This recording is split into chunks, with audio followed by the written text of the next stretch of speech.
kenaikan harga emas tahun lepas lebih tinggi berbanding dengan kadar ASB pada tahun lepas. Kadar dividen ASB tahun lepas. Kadar dividen ASB tahun lepas hanya 5.75% sahaja.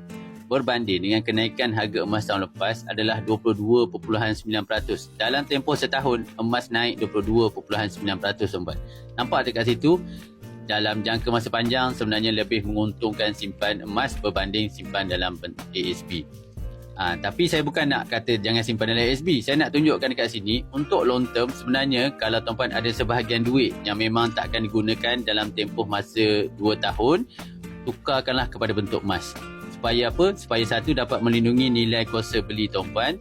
Yang kedua, dapat melindungi nilai kekayaan tuan-puan. Yang ketiga, dapat memastikan nilai kuasa beli itu kekal bertahan sampai bila-bila. Tuan-puan simpan 10k hari ni dalam ASB. Okey, nilai 10k tu masih ada tuan-tuan. Tapi nilai kuasa beli dah tak sama.